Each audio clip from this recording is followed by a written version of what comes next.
podcast. My name is Jesse Hallstrom, operations consultant, and we've got a special guest with us today. She's an executive coach, Rachel Hamlin. Thank you for joining us today. I'm really looking forward to, we speak a little bit before the recording about just the kind of impact that what you do has on the high level decision making and the clarity for a lot of the different clients that we both work with. So welcome to the show. You can go ahead and tell the people, or just introduce yourself a little bit as well. Cool. Thank you, Jesse. I'm happy to be here. So yes, as Jesse said, I'm an executive coach. I work primarily with startup founders and executives on the emotional and energetic inputs to their business.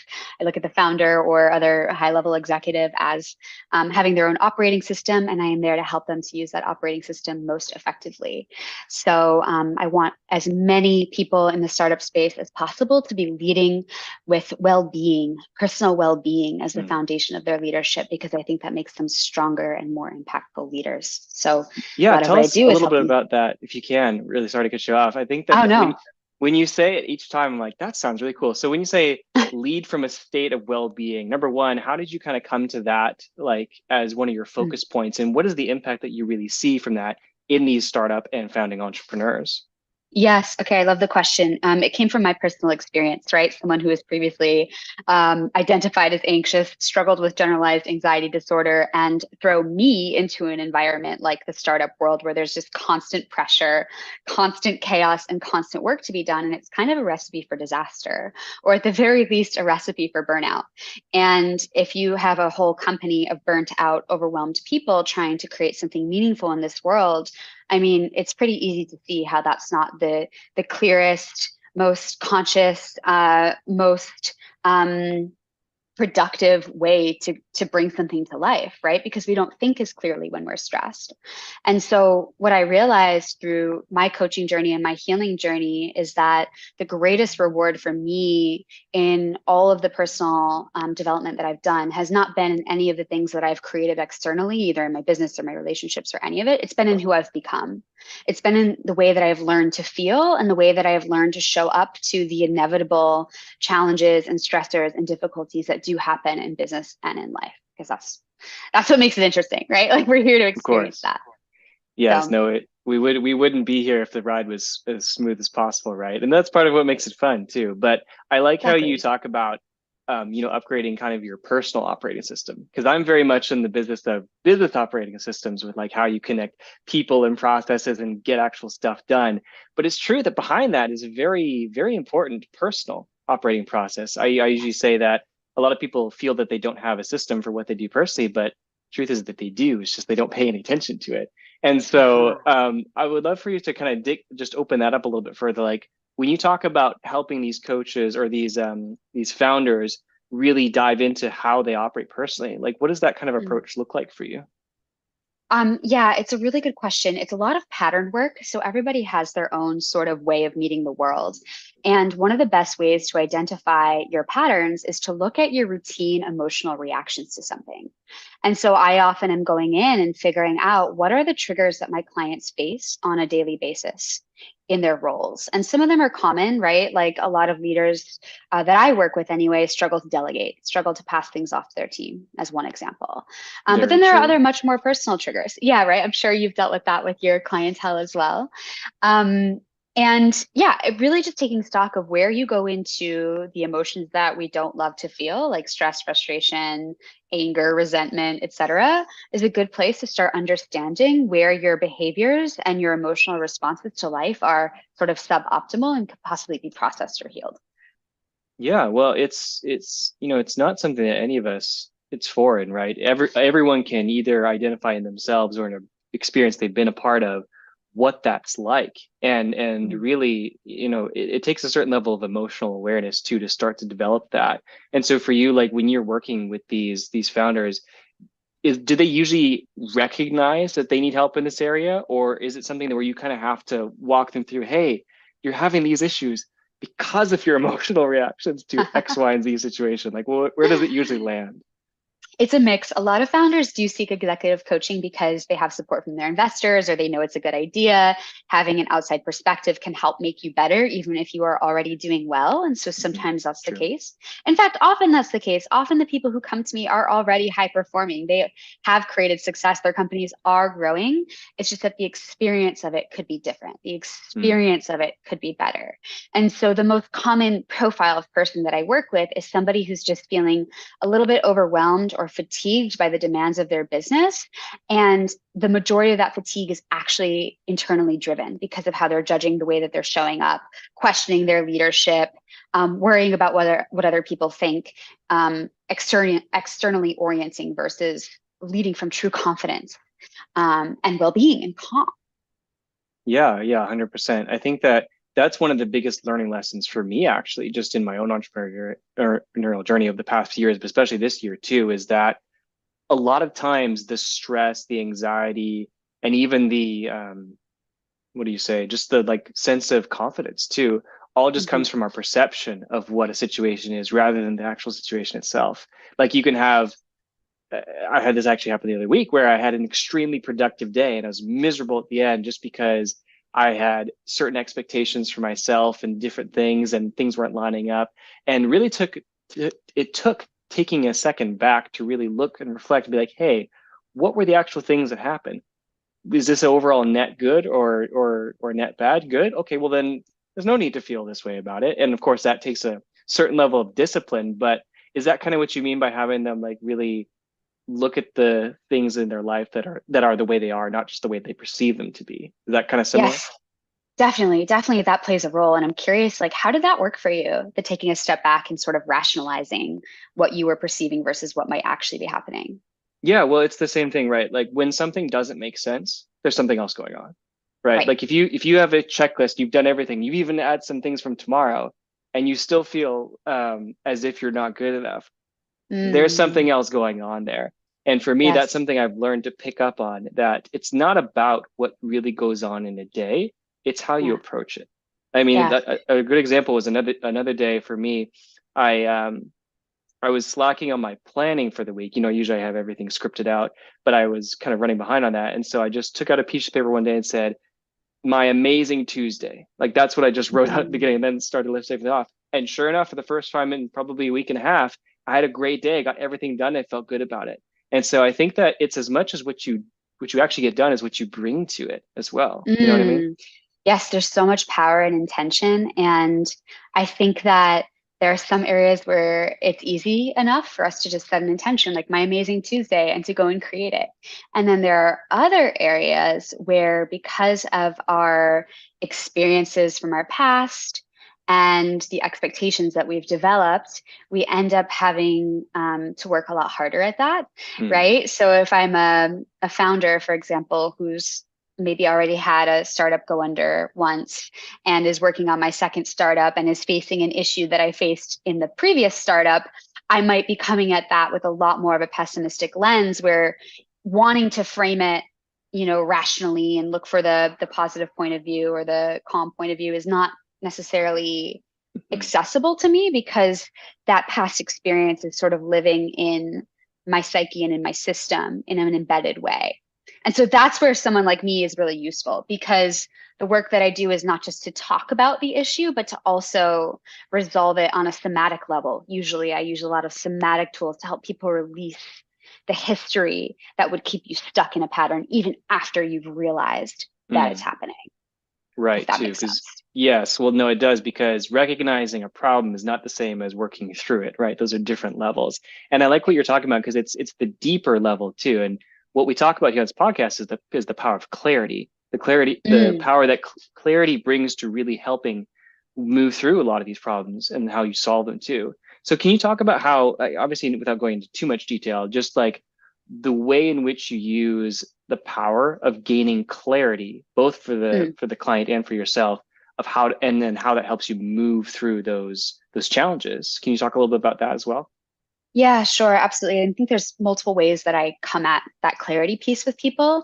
But the first and most fundamental is just always to give people tools or to help them when I'm on session with them to move below the layers of stress and distortion of the cognitive mind. Like the more stressed you are, the less clearly you can think, the less access you have to insight, the less access you have to optimism usually. Mm. And so I'm always working to de-stress, release stress and anxiety so that we can get to a place of like true cognitive function and connection to the creative spirit inside a person as well, because often that's where like the most inspired directions come from, is something that's not even rational. It's something that Mhm. sort of strikes us, right? Inspiration is one of the Right. greatest forms of clarity that I experience. Hmm. Yeah, no, for sure. Because as an example, I've got a 2-year-old, and one thing that we've learned with managing him in his difficult moments is it's not productive to try and discipline or educate when they're having a meltdown, right? It does not. I'm not sure if you have kids, but it does not go well. And it makes sense though, right? If you're operating from a fight or flight emotional, just like the world is ending kind of mentality, you're not going to be open to, hey, this is the reason why you shouldn't do that, or you should do Totally. this. And so sometimes just creating space for that is the best thing that you can do to exit those kind of moments. Is that similar, like in an Yes. adult frame as well? Oh my gosh, yes. And I love that you're bringing your 2-year-old into this as an example, because you would never shame your 2-year-old for having those emotions, No, exactly. right? Right.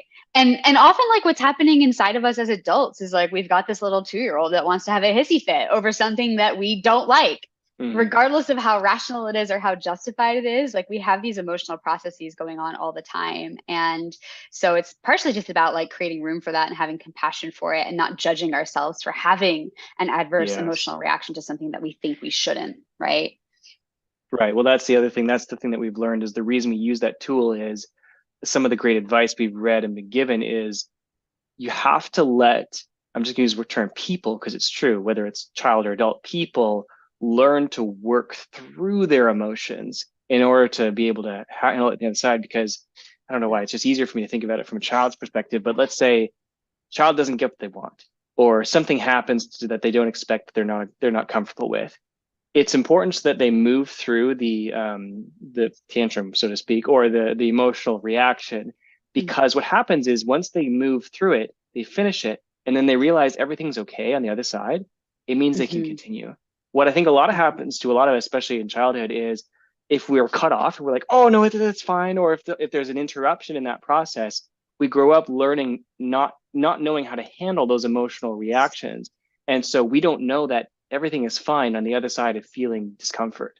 And that is, I think, what shows up with a lot of procrastination and anxiety and putting off what we should because there's just so much unknown. But really developing that skill set of saying, hey, I this is how I feel, and that's okay. I think Yeah. it's really what helps me move through that. Would you say that's accurate? Yes, it's accurate. And you just nailed one of my favorite mantras. This comes from one of my coaches, JP. He loves to just add to the end of anything he's not okay with. And that's Mm, okay, right? Like I'm same. really pissed at this vendor and that's okay, right? Or I really don't know what I want to do about this investment and that's okay, right? Yeah, It's I think just that's it right there. I think that we've grown up partly because of that, but also just in general, we've grown up in a culture that, um, demonizes having certain emotions, whether it's a negative one or too positive or somewhere in between, when really it's not, is it okay or not that I'm having this emotion? It's what am I doing out of this that's okay or not? And to me, that yes. gives me a lot of grace for myself to feel all those different things, especially when you're growing. Yes. And even if you do something that wasn't optimal, and that's okay.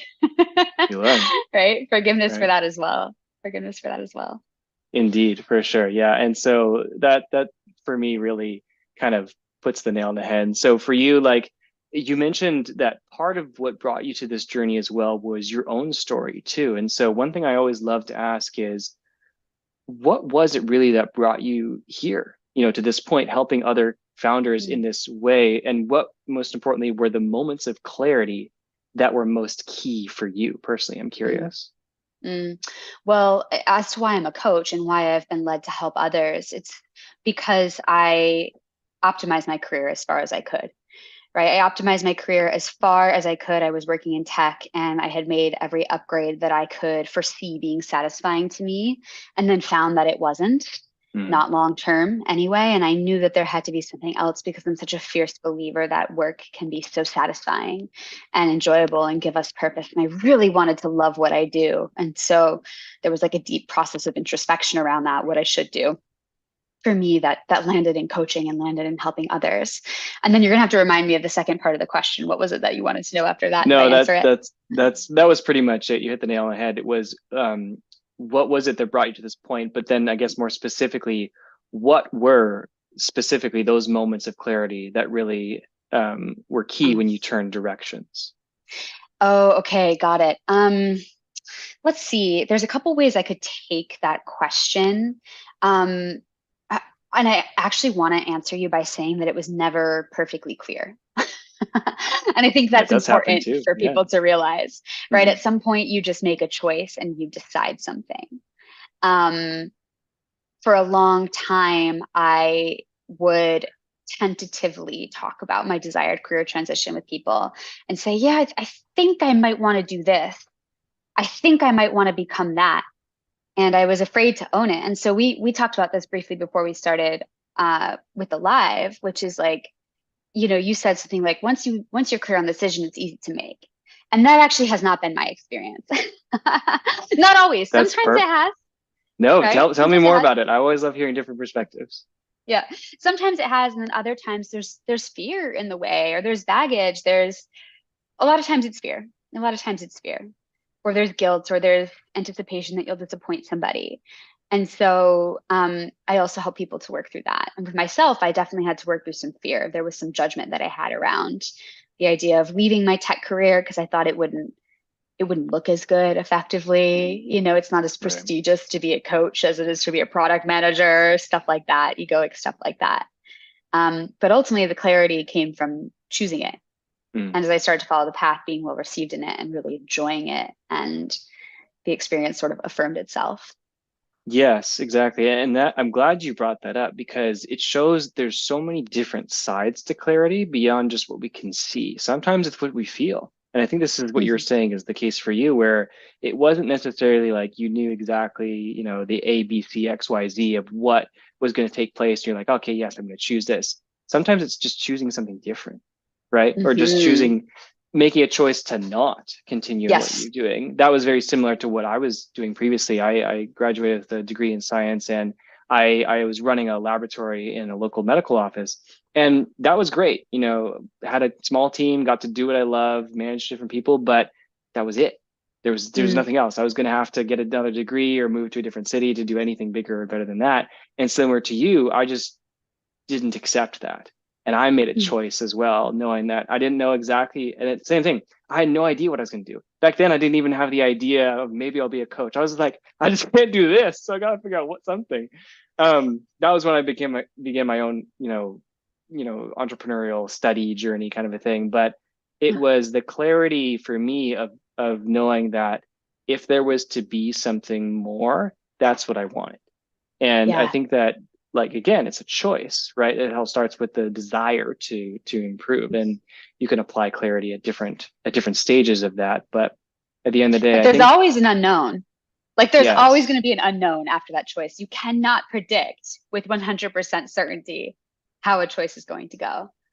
yeah, of course. And that's the thing, same thing, that as powerful as clarity is, there's never 100% clarity. One of my favorite diagrams of this, just really briefly, is have you ever seen the diagram where it's like it shows like a shadow of a circle on one wall and a square on the other wall, and both of the sides are like, these are different shapes, but then you look at the object in the center and it's like a C or something like that, where the shadow looks like a circle from one side and a square from the other side, but it's just two different perspectives on the same thing.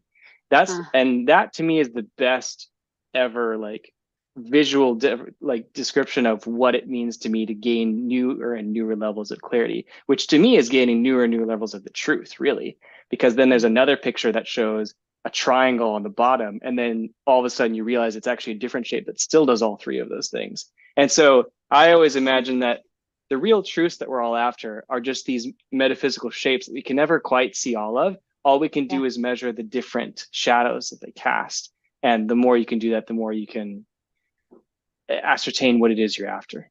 That's how I And think of it. focus on And yeah, and focus on the next step, like just Hmm. the next step. I think that there's a lot of desire. I mean, and in the corporate world, especially, I don't know about the world you come from, but there's a lot of forecasting, right? There's a lot of Yeah. year planning, there's a lot of 5-year planning, 10-year planning, and it's all just kind of a shot in the dark, isn't it?